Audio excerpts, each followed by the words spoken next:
Daniel, capítulo 8. Nós vamos meditar, meus irmãos, versículo 9 ao versículo 12. Santa Palavra do Senhor. Diz assim, meus irmãos, a Escritura. Daniel, capítulo 8, do 9 ao 12. E de um deles saiu um chifre muito pequeno, o qual cresceu muito para o sul e para o oriente e para a terra formosa. E se engrandeceu até contra o exército do céu, e alguns do exército e das estrelas lançou por terra, e os pisou. E se engrandeceu até contra o príncipe do exército, e por ele foi tirado o sacrifício contínuo, e o lugar do seu santuário foi lançado por terra.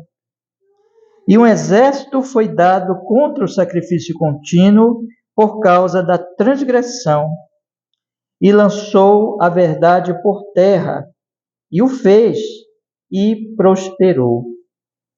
Amém. Vamos orar, meus irmãos. Senhor, nós estamos diante de versículos tão solenes, Senhor, são tão sérios.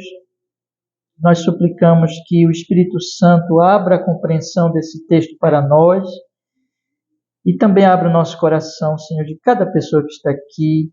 Fale conosco, nos edifique na sua verdade, para o seu louvor, Senhor, para o nosso bem, com perdão dos nossos pecados no Senhor Jesus. Que assim seja, ó Deus Todo-Poderoso. Amém e amém. Graças a Deus. Pode sentar, meus irmãos, pode sentar.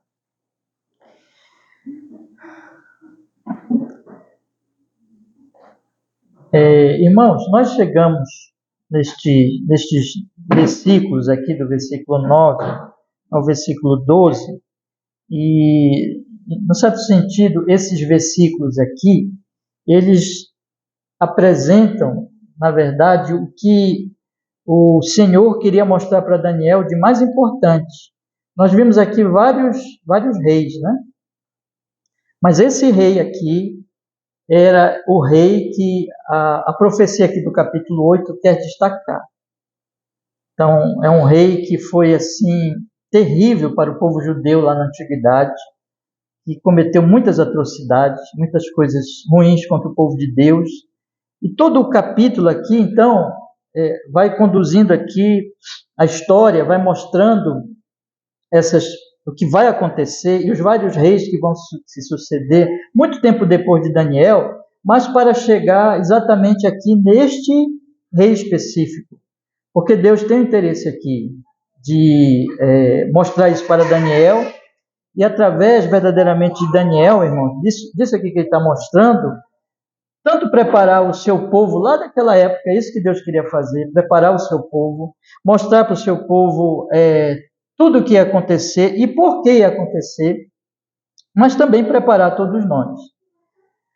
Nos mostrar, meus irmãos, por que as coisas ocorrem como ocorrem, qual a natureza das coisas e o que está por trás de tudo isso, na verdade. E o que Deus ele está fazendo, meus irmãos. Nós observamos aqui, se vocês forem lembrar, eu quero só relembrar aqui rapidamente os irmãos, nós tivemos primeiro um carneiro aqui na profecia, com 2 chifres, e esse carneiro, um desses chifres, 2 chifres muito grandes, mas um desses chifres crescia mais do que o outro, e crescia depois do outro, na verdade, né? Depois nós tivemos, irmãos, um bode, e este bode, então, tinha só um chifre, né? Mas esse chifre foi quebrado, e no lugar, aliás, eu pulei aqui um detalhe, esse bode atacava o carneiro, pisava no carneiro, vencia o carneiro esse que anteriormente, diz a profecia, ele dava amarradas para todos os lados e vencia todos os animais, mas então o bode vence o carneiro, e esse bode tem um único chifre, mas na maior força do bode, esse chifre, que também é grande, né, desse bode agora, ele é quebrado. E no lugar desse chifre quebrado, nasce 4 outros chifres, também muito grandes. Então, essa é a profecia. Aí agora nós vamos observar que no lugar de um desses chifres, nasce esse chifre pequeno. O texto ele vai dizer aqui, se vocês forem observar, eu convido os irmãos a lerem o versículo 8 e o versículo 9. No versículo 8 diz assim, vou ler todinho para nós pegarmos o contexto. E o bode se engrandeceu sobremaneira, mas estando na sua maior força, aquele grande chifre foi quebrado, e no seu lugar subiram outros 4 também notáveis para os 4 ventos do céu. Aí vem o versículo 9. E de um deles saiu um chifre muito pequeno. Então é esse momento que nós chegamos agora. Então, do bode com um único chifre, que foi quebrado na força do bode, nascem 4 chifres, mas de um desses chifres nasce esse chifre pequeno. É claro que a Bíblia não está falando de carneiro, não está falando de bode, não está falando de chifre, mas isso aqui é uma linguagem simbólica da profecia de Daniel para falar dos reinos que viriam ali, ainda na antiguidade, como eu tenho mostrado para vocês, que Deus estava dando essa profecia para mostrar ali aquele tempo de Daniel, pouco antes ali, desde Daniel até um pouco antes da vinda de Jesus Cristo. Então o Senhor estava falando daqueles grandes impérios. Daniel estava vivendo no Império Babilônico, mas o Império Babilônico já era decadente, então o carneiro com os 2 chifres se refere ao próximo império, que é o Império Medo-Persa, e se refere o chifre maior ao maior rei deste Império Medo-Persa, que é Ciro. Mas então, esse Império Medo-Persa, com o passar do tempo, vai ser vencido pelo bode, que é o outro império, que é o Império Grego, através desse único chifre, que é Alexandre o Grande, aquele grande conquistador da antiguidade, que vence várias nações, vários povos, inclusive o grande Império Persa. Mas então, como nós vimos a semana passada, Alexandre, ainda bem jovem, pouco mais de 30 anos, morre na sua maior força. Então, vem outros 3 chifres, ou seja, aquele grande império de Alexandre, o Império Grego, ele é dividido em 4 partes, e ali existe uma guerra interna, mas então seus generais, eles ficam com cada parte daquele grande Império Grego, irmãos. Então, a palavra de Deus está contando para nós essa história. Só que então, bom tempo depois, nasce um certo rei, um rei terrível. Este rei, meus irmãos, então, ele vem de um destes chifres, ele vem de um dessas 4, é uma das 4 partes em que foi dividido o império ali, o Império Grego, o antigo império de Alexandre o Grande. Então a Bíblia está contando isso para nós. E ela está contando isso antecipadamente, séculos antes para Daniel. E ela está dizendo isso, irmãos, como nós temos visto, o propósito de Deus aqui é duplo, na verdade, é mostrar que o povo de Deus iria sofrer especialmente na mão desse chifre pequeno, deste rei que vem por último, para que o povo tivesse consciência disso, mas também para que o povo de Deus fosse consolado, ou seja, Deus aqui está se mostrando, ele que antecipa a história, ele que conta o que vai acontecer séculos antes, ele está dizendo assim, eu sou o Senhor, eu sou aquele que verdadeiramente domina a história, determina todas as coisas. Então, o meu povo, Deus está dizendo isso para o povo de Israel lá naquele tempo, e Deus está dizendo isso para nós hoje, que confessamos ser o povo de Deus, a igreja de Jesus Cristo. Ele está dizendo, olha, o meu povo vai sofrer no mundo. Vocês precisam estar conscientes disso. No entanto, vocês devem ficar consolados. Por quê? Porque eu sou o Senhor e eu estou trazendo o meu reino através do meu filho. Então, vocês pertencem a esse reino que não é nenhum desses impérios. Levanta império, cai império. O meu reino não é império decadente, mas é um império eterno. E esse império está se manifestando no meio desses reinos, esse reino espiritual, melhor dizendo, está se manifestando no meio desses impérios do mundo, mas ele em breve virá. Então o Senhor está consolando o seu povo.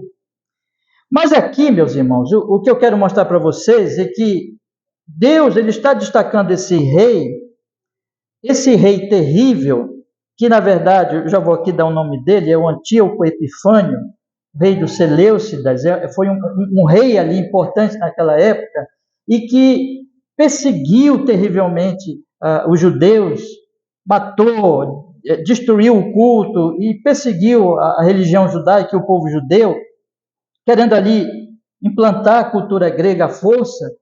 Este rei, meus irmãos, ele é destacado no texto, porque, na verdade, a palavra de Deus, ela quer mostrar para Daniel aqui, ela quer mostrar para aqueles que estão ali exilados na Babilônia, ela quer mostrar por que Deus permitiu isso. Existe um motivo destacado no texto que diz assim, por que Deus permitiu essa perseguição específica? É interessante, então, que o texto ele mostra para nós o seguinte, ele mostra para nós o caráter deste ditador, desse homem terrível, do Antíoco, mostra, então, o que ele fez, mostra o coração dele, mostra por que ele fez isso, e, portanto, o texto está mostrando para nós assim, vejam o que é o mundo. Alguns comentaristas, estudiosos vão dizer, inclusive, que o Antíoco é um tipo do anticristo que virá lá no final da história, né? E eu acho que isso é bem correto nós pensarmos assim, porque foi um homem terrível da antiguidade, e a Bíblia fala que vai existir um homem terrível no final de todos os tempos, e que vai perseguir o povo de Deus, que é o anticristo. Mas esse anticristo, irmão, se nós formos pensar sempre no que acontece ali, quando João, na sua carta, 1 João, ele fala dos anticristos, ele diz assim, olha, existem muitos anticristos, então existe, como eu já tenho dito outras vezes aqui na nossa igreja, aos irmãos, que existe o anticristo no singular, mas existe os anticristos no plural na Bíblia, ou seja, a Bíblia ela está querendo mostrar para nós que vai existir um anticristo no final, que vai ser um homem terrível e que vai dominar nações e que vai perseguir o povo de Deus e que vai ter, então, a grande e terrível tribulação, mas existem também os anticristos. O anticristo, ele está ligado aos anticristos, ou nós podemos dizer que os anticristos, eles são como que representantes do anticristo. E os anticristos, eles estão por toda a história. Eles já estavam no tempo de João. João diz, olha, esse é o anticristo. Eles não podiam ficar conosco porque eles são anticristos. Eles não pertencem a Cristo. E o que é o anticristo, irmãos? O anticristo, o nome já diz, é contra Cristo. É oposto a Cristo. É oposto ao Evangelho. Então, se o Antíoco aqui, ele é uma espécie de ilustração do anticristo final, na antiguidade, ele é também um exemplo supremo até aqui, vamos dizer, na história de um anticristo. Quando nós olhamos para esse homem terrível, para o que ele fez, nós podemos observar, irmãos, o que é o mundo. Nós podemos observar em Antíoco, sendo ele um perseguidor do povo de Deus e um perseguidor do culto a Deus, como eu quero mostrar para vocês hoje à noite, nós vamos observar qual é o espírito deste mundo, o que existe no mundo. Que no mundo, irmão, sem Cristo, que no mundo sem uma obra graciosa do Espírito Santo, essas coisas estão acontecendo. Portanto, nós devemos observar aqui o que esse homem fez, o caráter dele, e aplicar nas nossas vidas, aplicar nos nossos dias, aplicar nas nossas circunstâncias, olhar e dizer assim, olha, é isso que é o mundo, é isso que impera no mundo, é assim que o mundo compreende, o mundo é realmente inimigo de Deus, e o mundo está desprezando a própria esperança, glória, deleite, beleza, tudo que é bom, o Evangelho, que o Evangelho é boa notícia, mas nós, o povo de Deus, nós devemos ser pessoas que são exatamente o oposto disso, irmãos. Nós devemos ser o oposto de Antíoco, Epifânio. Nós devemos ser diferente, totalmente diferente dele. Mas o texto vai dizer também aqui para nós que, como eu disse para vocês agora, tem um motivo de Deus ter permitido isso. E esse motivo é por causa do próprio povo de Deus daquela época. E esse motivo nos traz um ensino importante para nós hoje, que eu quero comentar com meus irmãos. Vamos então entrar no texto, irmãos, e eu quero dizer para vocês o seguinte, esse texto, ele traz, primeiro então, uma parte que se divide em alguns detalhes a respeito do próprio Antíoco Epifânio, do que ele fez, de que isso traz para nós, como eu disse, um exemplo do que há no mundo, e por último, o texto traz para nós o motivo de Deus ter deixado, então, essas coisas acontecerem. Então, na verdade, minha mensagem hoje tem 4 partes, que as 3 partes. A primeira se refere ao primeiro aspecto e a última parte ao último aspecto. Mas também podemos dizer que, na verdade, eu tenho 2 coisas para falar com vocês hoje aqui. Mas vamos olhar o texto então. No versículo 9, irmãos, a palavra de Deus diz assim: e de um deles saiu um chifre muito pequeno, o qual cresceu muito para o sul e para o oriente e para a terra formosa. Observemos aqui o detalhe. Então, como eu disse para vocês, é interessante nós notarmos que Antíoco Epifânio, aqui o rei, como eu disse, dos Seleucidas, ele é denominado na Escritura. Isso aqui, irmãos, veja, quando Deus deu isso aqui para Daniel, essas pessoas ainda iam existir depois de muitos séculos, né? Então, Daniel não sabia quem era esse homem, ele estava recebendo a profecia. Mas nós que já estamos aqui no século XXI, e que existem os registros históricos, nós podemos olhar daqui para lá e pegar assim, esse aqui é este rei, este outro aqui é outro rei, por isso que nós temos dito, né? Por exemplo, no caso de Ciro, a Bíblia fala mesmo de Ciro, né? Da importância de Ciro, tem Ciro na Bíblia mesmo. Mas Alexandre e Antíoco não tem. Então nós dizemos que Alexandre, o caso do bode, do chifre do bode, por causa da história, porque aconteceu, a profecia se cumpriu. E nós dizemos que Antíoco por causa da história de novo, porque a profecia se cumpre nesse homem. Então, veja, a Bíblia coloca aqui que Antíoco, ele é chamado então de chifre muito pequeno. Veja o detalhe. Enquanto o Ciro é um chifre notável, Alexandre é um chifre notável, Antíoco é um chifre muito pequeno. É importante nós observarmos isso, porque a Bíblia coloca o pior homem daqui, o pior rei, o que mais persegue o povo de Deus, como um chifre muito pequeno, enquanto que os outros são chifres notáveis. A palavra de Deus está dizendo, então, veja a ironia da situação. Exatamente aquele que mais perseguiu o povo, aquele que foi mais ofensivo a Deus, é o mais insignificante. É o menos notável. Deus quer mostrar aqui a ironia do homem, da loucura do homem que se sente tão grande e que desafia Deus e desafia o seu povo, dizendo assim, veja, é exatamente esse homem, o menos notável, o que possui menos dons, o que possui menos capacidade, mas é o mais arrogante. Porque a arrogância é exatamente isso. A arrogância é o homem se descolar da realidade sobre tudo que está em volta de si e de si mesmo. Se achar o próprio Deus, quando na verdade é um chifre pequeno. A história mostra que, na verdade, ele não era nem o herdeiro realmente do trono. Não era nem para ele ser o rei. Então, nós observamos que, meus irmãos, este homem é uma espécie de usurpador, é um chifre pequeno, mas de extrema arrogância. E este homem, então, diz aqui o texto no versículo 9, que ele vai, apesar de tudo isso, apesar de ele ser um chifre pequeno, mas ele cresce. E ele cresce muito. Ele cresce para o sul, ele cresce para o oriente, e ele cresce, olha que expressão importantíssima, ele cresce para a terra formosa.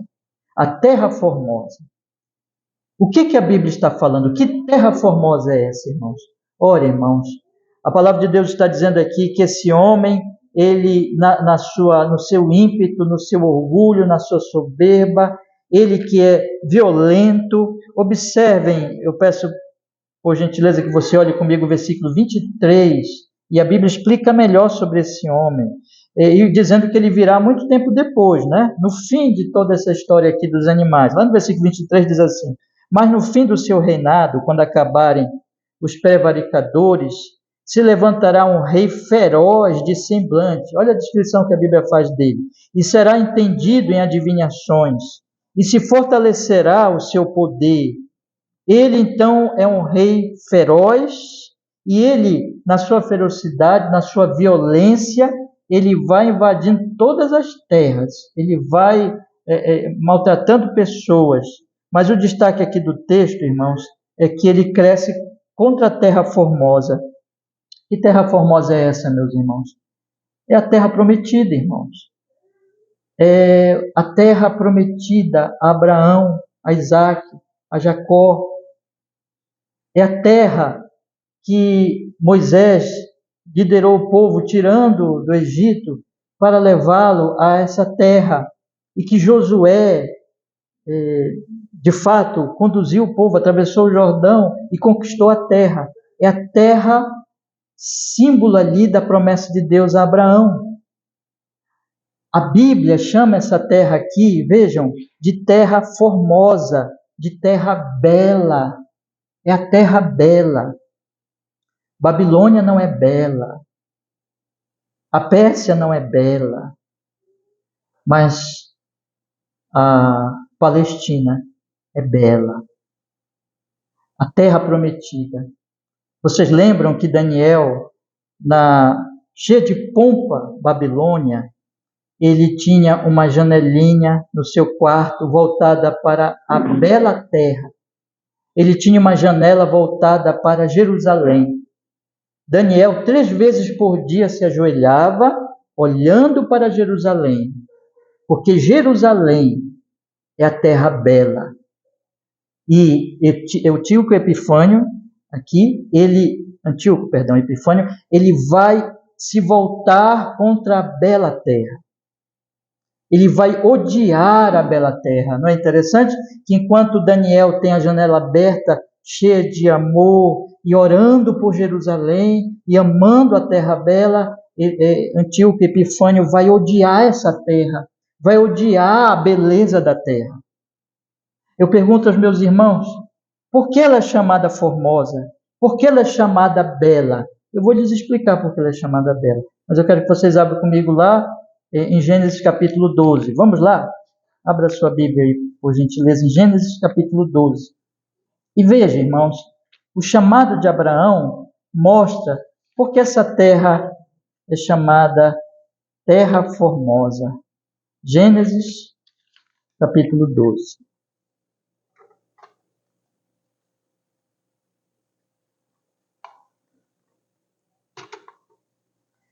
Diz a palavra. Ora o Senhor, versículo 1, ora o Senhor disse a Abraão, sai-te da tua terra, e da tua parentela, e da casa de teu pai, para a terra que te mostrarei. Far-te-ei uma grande nação, e abençoar-te-ei, engrandecerei o teu nome, e tu serás uma bênção. Abençoarei os que te abençoarem, e amaldiçoarei os que te amaldiçoarem. Em ti serão benditas todas as famílias da terra. Deus diz para Abraão, sai da tua terra e vai para a bela terra. Vai para a terra que é a terra prometida. Vai para a terra que eu te mostrarei. Essa terra, ela está ligada à grande promessa que Deus fez a Abraão. Ontem nós estivemos aqui conversando, irmãos, durante o nosso café, lembra disso? E eu disse para vocês que quando Deus fez uma promessa a Abraão, Deus fez 2 tipos de promessa. Primeiro, Deus fez uma promessa no aspecto físico. Deus prometeu assim para Abraão, olha, Abraão, eu vou te dar essa terra, mas eu vou não somente te dar essa terra, mas eu vou também fazer com que tu sejas uma grande nação, ou seja, uma grande descendência, o povo de Israel. Esse é o aspecto material da promessa que Deus deu a Abraão. Mas existe o aspecto espiritual, irmãos, quando ele diz assim, no finalzinho do versículo 2, e tu serás uma bênção. Eu vou abençoar os que te abençoarem. Lá no finalzinho do versículo 3, ele diz, em ti serão benditas todas as famílias da terra. Então aqui é a bênção espiritual. O que Deus está dizendo para Abraão é que ele daria a terra prometida, ele daria uma grande nação, mas essa não seria a grande bênção, irmãos. Essa nem seria a maior bênção. Qual seria a maior bênção? A bênção sobre todas as pessoas, as famílias da terra. Mas que bênção é essa? É que através da descendência de Abraão, Deus traria o Rei Jesus Cristo, o Messias, o ungido, o prometido, o Salvador, o Redentor. Deus aqui está falando do Evangelho, da boa notícia. Deus está dizendo assim: Abraão, através de ti eu vou trazer aquele descendente prometido lá no início, Gênesis 3,15, aquele que pisará na cabeça da serpente. E esse descendente, então, vai ser a bênção para os povos, Jesus Cristo. Vocês lembram, então, meus irmãos, que quando Jesus Cristo veio, morreu na cruz por nossos pecados, ressuscitou, se apresentou com provas incontestáveis diante dos seus discípulos, ficou 40 dias com eles, mas antes de partir, ele disse assim para eles, ele lhes deu a grande comissão, e ele disse assim para eles: ide por todo o mundo, pregai o evangelho a toda criatura. Quem crê e for batizado será salvo. É disso que Deus está falando aqui. Deus está falando que o evangelho seria espalhado, que a boa notícia da salvação seria espalhada, que a boa notícia da reconciliação do homem pecador com Deus seria espalhada. A boa notícia do amor de Deus, de que Deus é cheio de graça, de misericórdia, que mandou o próprio Filho dele para morrer por miseráveis pecadores como nós. E o anúncio do Evangelho é esse. É dizer para todas as pessoas, e dizer, olha, vocês são pecadores, nós somos pecadores, mas Deus amou o mundo, e existe o Redentor que morreu na cruz. Creiam nele, arrependam-se dos seus pecados, e vocês então serão reconciliados com Deus, e vocês então estarão em paz com Deus, e vocês um dia habitarão com Ele para sempre. Existe esperança para a humanidade. Essa é a bela mensagem do Evangelho. O Evangelho é lindo, o Evangelho é maravilhoso, o Evangelho é a mensagem mais gloriosa, bela que existe, irmãos, porque ela está falando do próprio Deus agindo com amor, com graça para a salvação de pecadores, dando o próprio Filho dele para a nossa salvação. A terra prometida representa tudo isso. A terra prometida representa ali a vinda desse Evangelho. Por isso que ela é bela, por isso que ela é maravilhosa, porque tudo está simbolizado ali. Por isso que Daniel, ele tinha uma janela aberta para Jerusalém. Por isso que Daniel amava a terra prometida. Por isso que existem salmos e todos os profetas falam dessa terra, porque ela é o símbolo, meus irmãos, da salvação. Foi porque Deus chamou Abraão, foi porque Deus se revelou a ele, foi porque Deus deu a ele, então, a promessa de uma descendência e a promessa de um povo, que através desse povo, então, viria Cristo. É que essa terra é uma terra bela, é que essa terra é uma terra aprazível, maravilhosa, muito mais do que as suas qualidades físicas, irmãos, está no símbolo, está no fato de que ali está simbolizado a promessa do Redentor. E veja, é contra essa terra aprazível, maravilhosa, bela, que se volta Antíoco Epifânio. Ele odeia essa terra. Ele odeia o que ela simboliza. Ele odeia. Ele não quer nem saber disso. Ele quer destruir essa terra. Ele quer impor domínio sobre essa terra. Ele quer, em vez de saber do que ela significa, do que significa o povo judeu, do que significa a doutrina que eles anunciavam, do que significa então a mensagem que eles traziam para todas as nações, em vez de ele querer saber de que isso significaria a bênção para todas as famílias da terra, ele não quer saber nada disso. Ele quer destruir isso. Ele odeia isso. Ele se volta contra isso. Ele se volta contra a bela terra. Ele é diferente de Daniel. Eu queria que vocês guardassem isso. Esse é o espírito do mundo, irmãos. Por isso que se diz anticristo, porque é anticristo mesmo, porque é anti-evangelho. Sem uma obra interna no nosso coração, sem a regeneração, sem a obra do Espírito Santo, nós odiamos o evangelho. Nós odiamos essa promessa. Não é incrível isso? Não é incrível nós odiarmos a boa notícia, mas o que faz isso é o orgulho do homem. O homem acha que não precisa de Deus. Ele não quer reconhecer a sua miséria, o seu pecado. Então ele odeia essa mensagem, como o Antíoco Epifânio odiava a bela terra. Mas em segundo lugar, meus irmãos, vamos voltar lá para Daniel. A palavra de Deus diz no versículo 10 que ele se engrandeceu até contra o exército do céu, e alguns do exército e das estrelas lançou por terra. Numa linguagem figurada, Daniel, Deus mostra para ele na visão esse chifre pequeno lutando, irmãos, contra as estrelas, lutando contra o céu. E vejam que coisa, e conseguindo derrubar algumas estrelas. E diz aqui o versículo 10 que ele lança por terra algumas dessas estrelas e pisa nelas. Então, além de ele odiar a terra bela, ele guerreia contra as estrelas. Ele guerreia contra o céu. E ele consegue vencer, no certo sentido, essas estrelas, e ele as derruba e pisa nelas. O que a Bíblia está falando? É claro que a palavra de Deus não está falando das estrelas mesmo, né?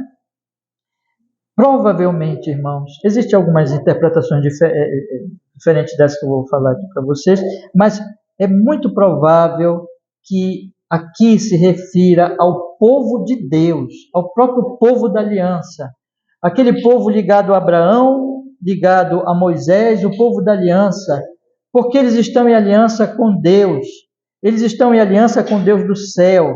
Então o texto está falando aqui, na verdade, de que este rei perverso, ele odeia a terra da promessa, e porque ele odeia a terra da promessa, ele odeia o povo daquela terra.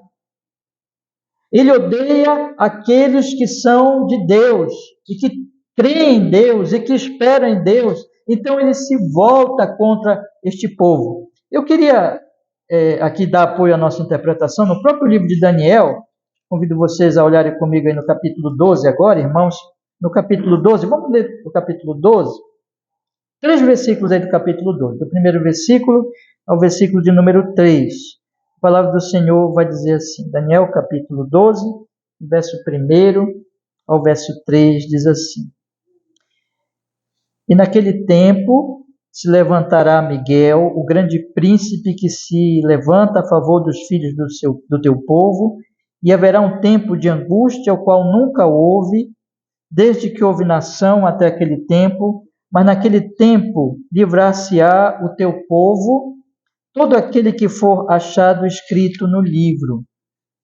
E muitos dos que dormem no pó da terra ressuscitarão, uns para a vida eterna e outros para a vergonha e desprezo eterno.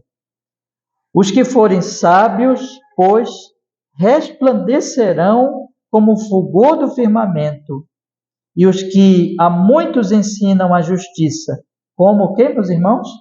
As estrelas sempre e eternamente. Isso sugere para nós, portanto, que estrelas aqui são, claramente são os sábios, são os crentes que vão morar com Deus na glória, e é dos mesmos sábios, do mesmo povo de Deus que está se falando aqui no versículo 10. Vamos voltar lá para o versículo 10? Então, o que o texto está dizendo no versículo 10 do capítulo 8 que nós estamos estudando? Que o Antíoco Epifânio, ele se engrandece contra esse povo de Deus, e ele consegue derrubar as estrelas, e ele pisa, e ele os vence, sugerindo aqui que ele vence os seus líderes, e que ele persegue, então, o povo de Deus. Antíoco Epifânio odeia a terra formosa, odeia a beleza de Deus, odeia a beleza da promessa do Evangelho, e odiando a promessa do Evangelho, ele também odeia o povo de Deus. E não gosta do povo de Deus. Ele não quer nada com o povo de Deus. Ele, na verdade, odeia esse povo de Deus. Irmãos, aqui está mais uma característica do espírito do anticristo que existe nesse mundo. O mundo odeia o Evangelho. E o mundo odeia o povo do Evangelho. O mundo não gosta de estar com eles. O mundo não gosta da convivência com eles. O mundo não gosta das suas conversas. O mundo não gosta do que eles gostam. O mundo não está aberto. A janela do mundo não é como a janela de Daniel, que é do povo de Deus. Daniel ama Jerusalém, mas o mundo ama a Babilônia, ama a glória da Babilônia, ama o poder da Babilônia, ama as coisas da Babilônia, ama as coisas que Antíoco Epifânio ama. O que Antíoco Epifânio ama? Antíoco Epifânio ama a sua cultura grega, ele ama a sua filosofia, as suas crenças, as coisas daqui dessa vida. Ele ama o poder político, ele ama a capacidade que ele está tendo de dominar as pessoas, de ter poder e de determinar a vida das pessoas. Ele é um assassino, ele matou pessoas, ele perseguiu pessoas.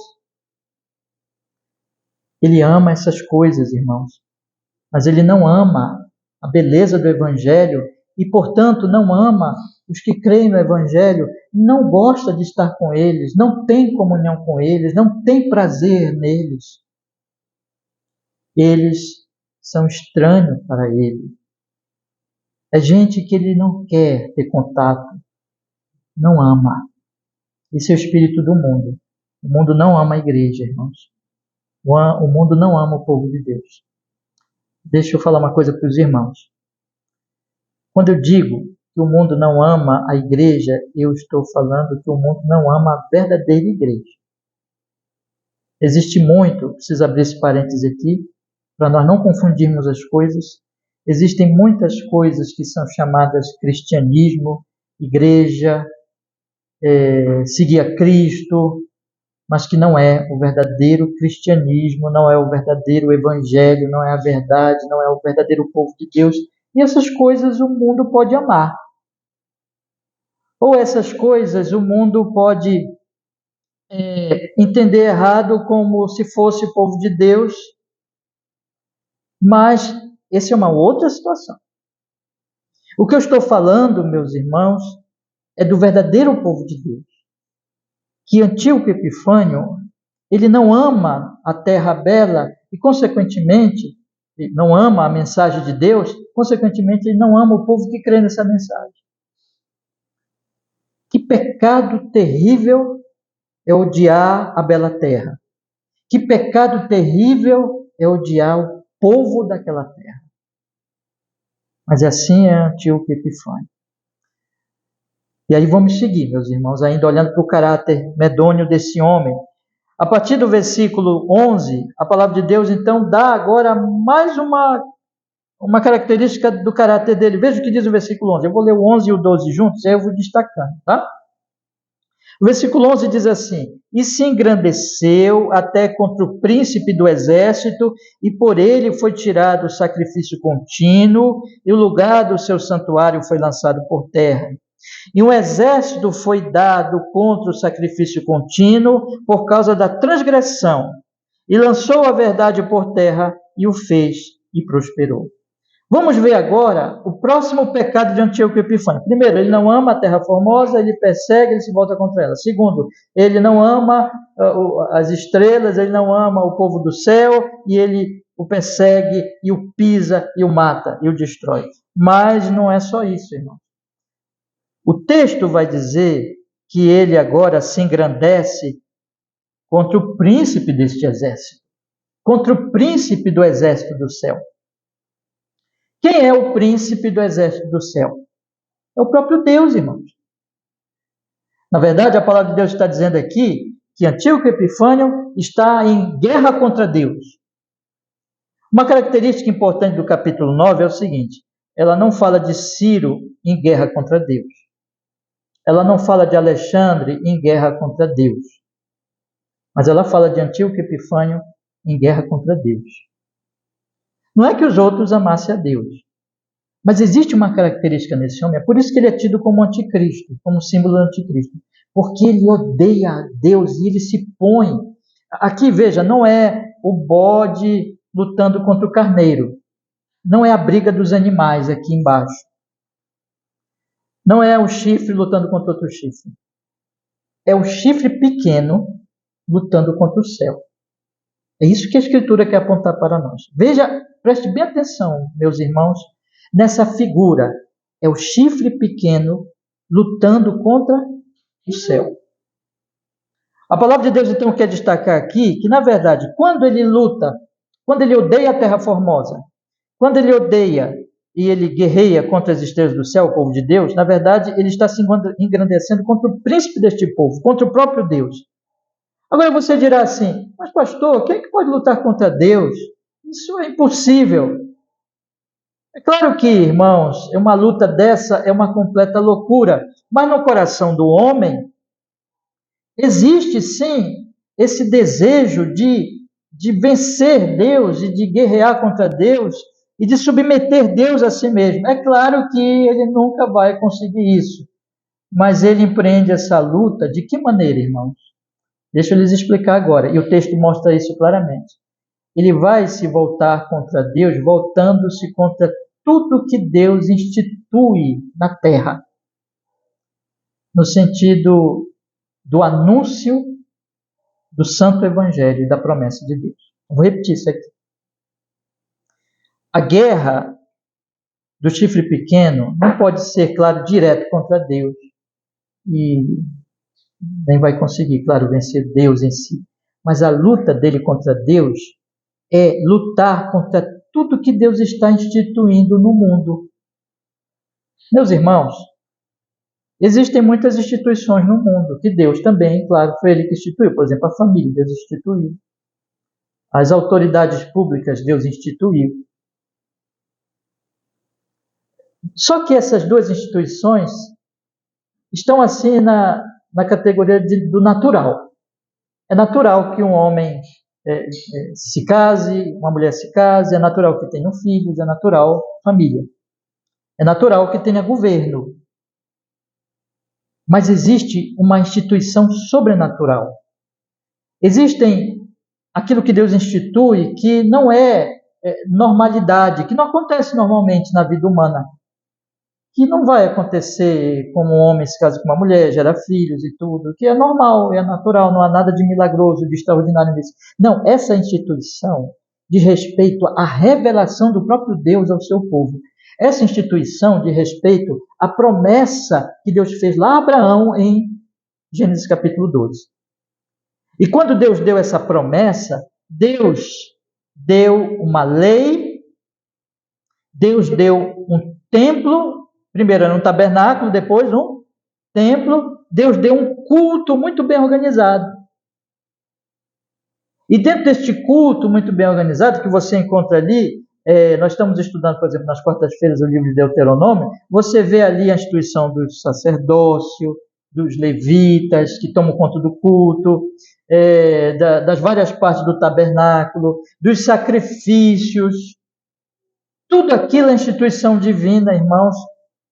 E existia, entre esses sacrifícios, tinha o tabernáculo, e depois lá no templo, ainda que Davi quisesse construir, vocês conhecem a Bíblia, lembram disso, né? Ainda que Davi quisesse construir o templo, mas Deus disse, não és tu que vai construir o templo, mas o teu filho vai construir o templo. Então, Salomão construiu o templo. Então, tudo isso foi instituição divina. O culto, os sacrifícios, o tabernáculo, e depois o templo, e o que acontecia ali, irmãos, isso era muito sério.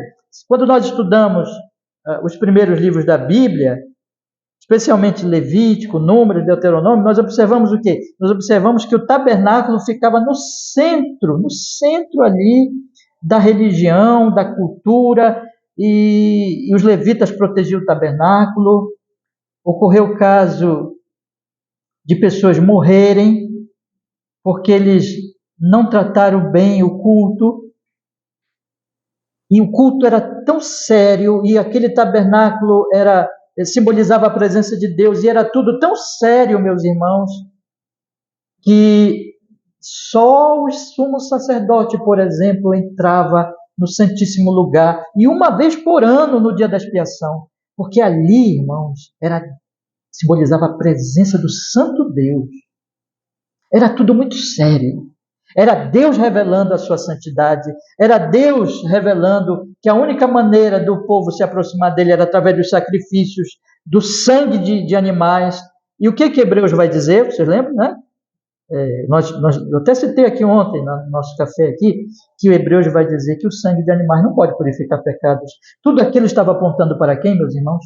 para Jesus Cristo. Então, estas instituições, que não são instituições naturais, não é como a família, não é como o Estado, mas são instituições vindas por revelação do próprio Deus, os sacrifícios, o tabernáculo, o templo e o culto, tudo como era feito ali, Deus deu para Israel. Então, Antíoco Epifânio, o que ele fez, irmãos? Antíoco Epifânio, falei errado.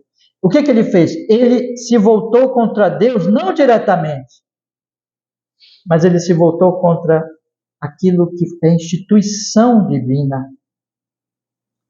Vamos ver aqui? Observe comigo agora, acompanhe comigo no versículo 11. Veja o que diz a Bíblia. E se engrandeceu até contra o príncipe do exército, e por ele foi tirado, primeiro, irmãos, o sacrifício contínuo. Que sacrifício contínuo era esse? Era um sacrifício diário. De manhã tinha o sacrifício.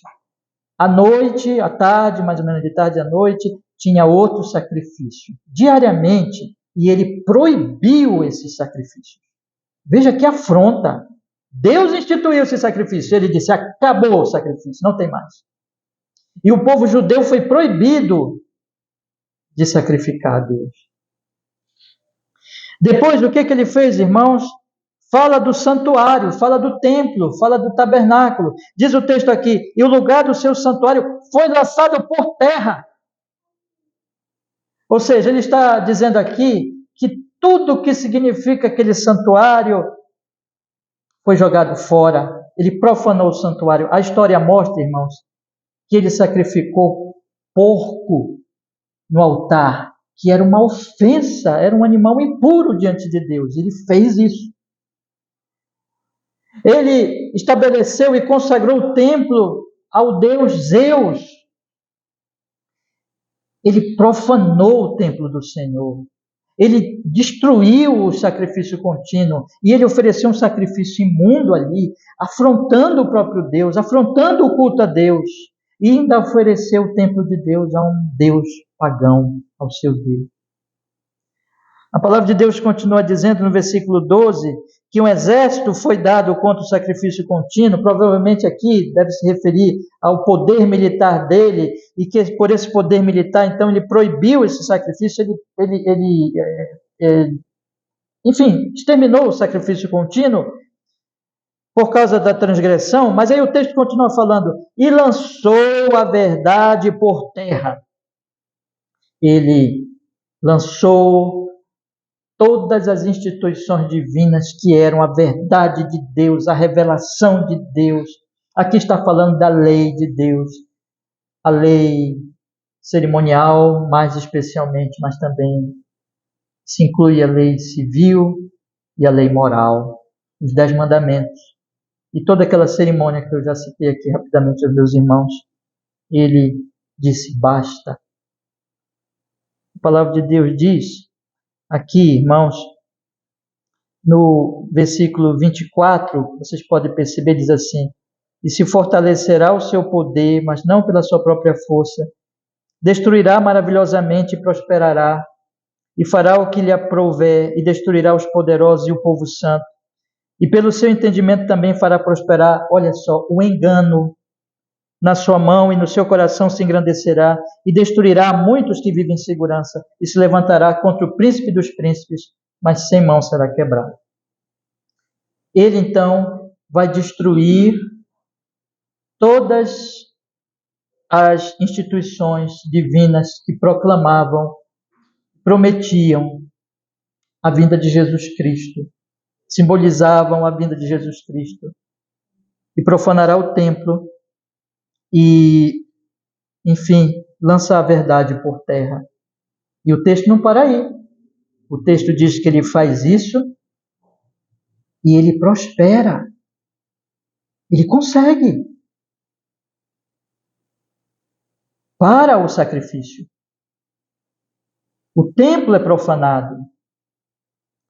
A lei é jogada na terra. Ele consegue isso. Claro que consegue por um tempo. Mas efetivamente, irmãos, o que acontece? Preste atenção agora. O povo de Deus fica sem o templo. O povo de Deus fica sem o sacerdócio. O povo de Deus fica sem os sacrifícios. O povo de Deus fica sem as instituições que apontam para Jesus Cristo. Não há mais proclamação do Evangelho na Terra Formosa. A Terra Formosa perde o seu brilho, perde a sua beleza, perde a sua glória. E é instituído naquele lugar um sacrifício de porco ao Deus Zeus. E é isso agora que está diante dos judeus, do povo de Deus. Eles perdem o culto, irmãos. Eles perdem aquela mensagem maravilhosa. Acaba o culto. Agora eu quero lhes dizer por que Deus deixou isso. E por que Deus deixou isso? É um grande alerta para nós hoje à noite. Eu queria que você saísse daqui pensando. A palavra de Deus diz claramente, no versículo 12, vamos ler todo o versículo 12. Um exército foi dado contra o sacrifício contínuo por causa da transgressão. Por causa da transgressão. Transgressão de quem? Pecado de quem? Do Antíoco Epifânio? Não. Todo o contexto do livro vai mostrar o seguinte: é transgressão do próprio povo de Deus. Meus caros irmãos, vamos olhar para 2 trechos rapidamente de Daniel ainda. Daniel, capítulo 1, verso 1. Leia comigo, por favor. Diz assim o texto. Daniel, capítulo 1, verso 1. No ano 3º do reinado de Jeoiaquim, rei de Judá, veio Nabucodonosor, rei da Babilônia, a Jerusalém, e a sitiou. E o Senhor entregou nas suas mãos a Jeoiaquim, rei de Judá. E não só isso, mas o que Deus mais entregou nas mãos dele, irmãos? Os utensílios da casa de Deus. E ele os levou para a terra de Siná, para a casa do seu Deus, e pôs os utensílios na casa do tesouro do seu Deus. Quem entregou o templo, os utensílios do templo para Nabucodonosor, meus irmãos? Deus. Deus tirou, preste bem atenção nisso, Deus tirou o culto do povo. Deus tirou o templo deles, o culto, os utensílios, as instituições. Aquilo que apontava para Jesus, Deus tirou. Olhem comigo agora o capítulo 9, o capítulo seguinte, desse capítulo que nós estamos estudando, e veja a oração de Daniel, capítulo 9. O versículo 3, que diz assim: E eu dirigi o meu rosto ao Senhor Deus para buscar com oração e súplicas, com jejum e saco de cinza, e orei ao Senhor meu Deus e confessei. Olha a oração de Daniel. Ah, Senhor Deus, grande e tremendo, que guardas a aliança e a misericórdia para com os que te amam e guardam os teus mandamentos. Pecamos e cometemos iniquidades e procedemos impiamente e fomos rebeldes e apartando-nos dos teus mandamentos e dos teus juízos. E não demos ouvidos aos teus servos, os profetas, que em teu nome falaram aos nossos reis e aos nossos príncipes e aos nossos pais, como também a todo o povo da terra. A ti, ó Senhor, pertence a justiça, mas a nós a confusão de rosto, como se vê hoje, se vê. Ele está falando disso, irmão. Ele está falando do que Nabucodonosor fez. Ele está falando da consequência do pecado do povo. Veja o que nós trouxemos para nós mesmos no nosso pecado. Ele diz: e aos moradores de Jerusalém, é o que se vê hoje aos homens de Judá e aos moradores de Jerusalém. Veja a calamidade que veio sobre Jerusalém.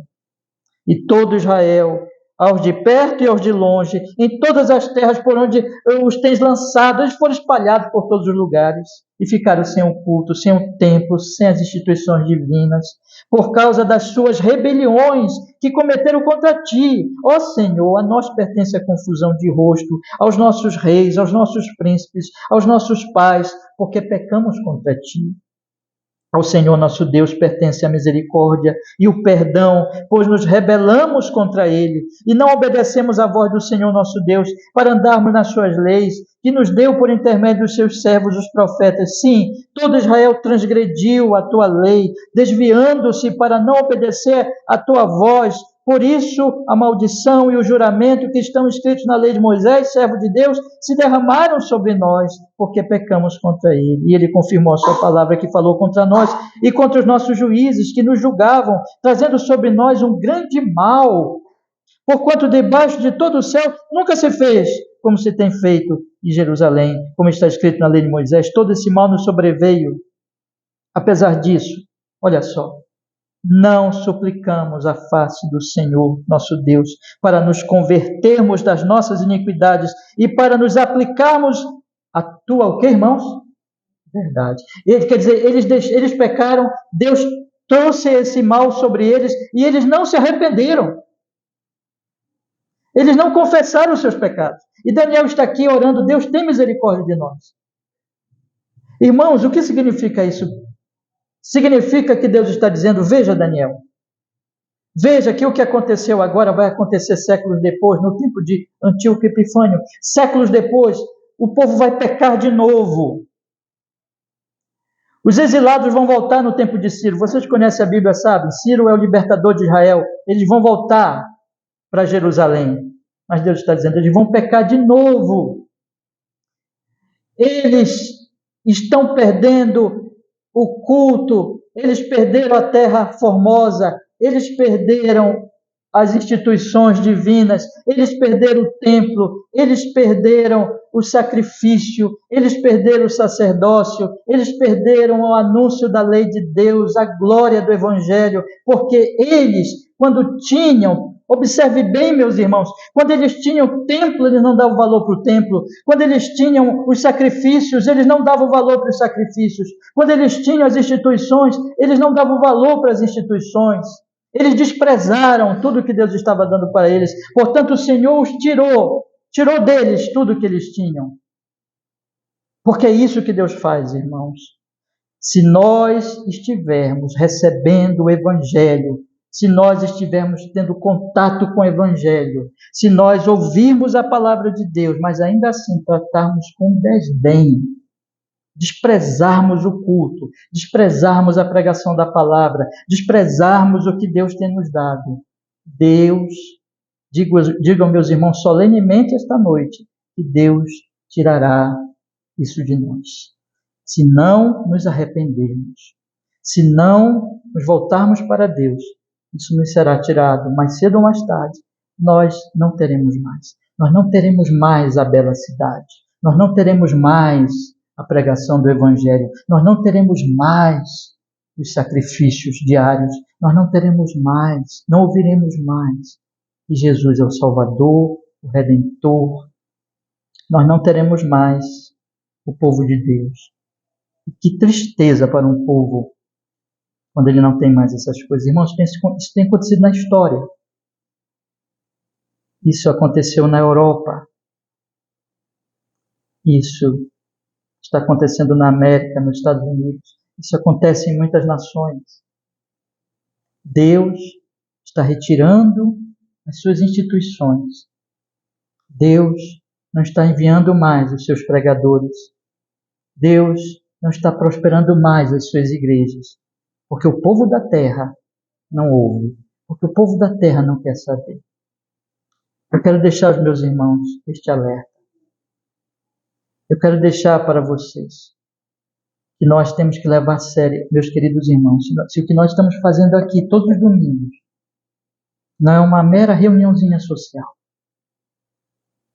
Nós temos que levar a sério. Temos que levar a sério o culto. Temos que levar a sério a ceia do Senhor. Temos que levar a sério os cultos de domingo. Temos que levar a sério as reuniões de oração. temos que levar a sério a comunhão com o povo de Deus, temos que levar a sério a pregação do Evangelho, temos que levar a sério tudo que Deus tem nos dado aqui, irmãos, entre nós. Temos que levar a sério aquilo que Ele tem nos concedido. E não temos somente que buscar estar presente nessas coisas, mas entender que o modo como nós devemos estar aqui não deve ser um modo negligente, não deve ser um modo assim ao acaso, pés arrastados, como mera obrigação, mas deve ser com coração, deve ser com o ânimo e o amor. E como Daniel abria a sua janelinha para a terra formosa, percebendo que o Evangelho é belo, que se trata da revelação do próprio Deus. Isso tem que empolgar o meu coração. Se eu sou um crente, se eu amo ao Senhor, eu tenho que ouvir a palavra de Deus com alegria, com amor, com dedicação, com zelo santo. Eu devo ser mais zeloso com o Evangelho do que com qualquer outra coisa na minha vida e na minha semana. Nós precisamos entender, meus irmãos, que a maior bênção que nós temos é o próprio Deus. E Ele se revela a nós no sacrifício contínuo. Nós não temos mais sacrifício contínuo, isso é para o Antigo Testamento. Mas Ele se revela a nós na pregação contínua do Evangelho de Jesus. Na reunião do povo de Deus.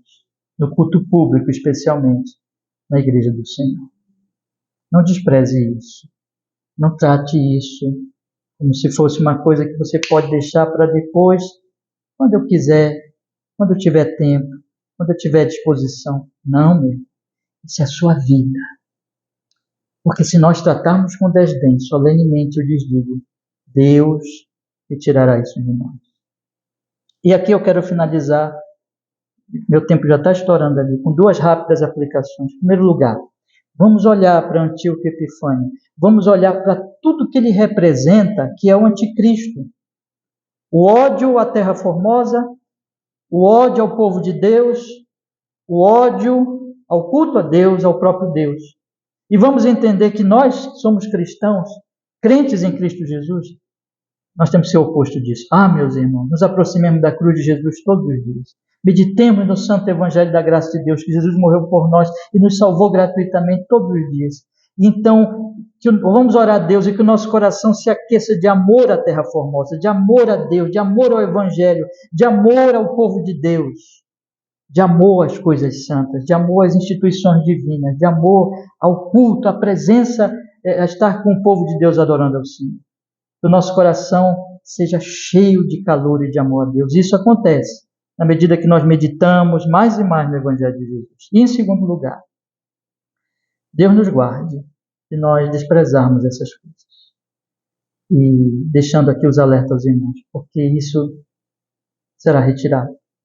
Se, porventura, você está enfraquecendo no seu amor às coisas divinas, às instituições divinas, seu coração está se aquecendo às outras coisas deste mundo e você está deixando o culto, a adoração, as instituições de Deus, a comunhão com o povo de Deus para depois, arrependa-se nesta noite. Você ama Jesus? Você é um crente? Então você ama Deus. Arrependa-se. Não deixe essas coisas invadirem o seu coração. Arrependa-se e volte-se para Deus com toda a sua alma, com todo o seu coração. Agora, se tem alguém aqui que não é crente ainda, que ainda não confiou no Senhor Jesus, eu também lhe digo a mesma coisa. Arrependa-se, creia no Senhor Jesus como seu Salvador, como seu Senhor. Porque não existe, irmãos, glória maior felicidade e alegria do que amar e conhecer esse Deus e servi-lo, porque foi amado por Ele em Cristo Jesus. Deus nos abençoe. Deus nos fortaleça neste santo caminho de Cristo. Amém. Vamos orar, meus irmãos. Senhor, muito obrigado por sua palavra nesta noite. Nós estivemos aqui reunidos, Senhor, tendo contato com esses versículos tão surpreendentes, poderosos, solenes, e nós oramos e nós pedimos pelo Espírito Santo que o Senhor use, Deus, tudo que foi falado aqui como uma boa interpretação da sua palavra maravilhosa.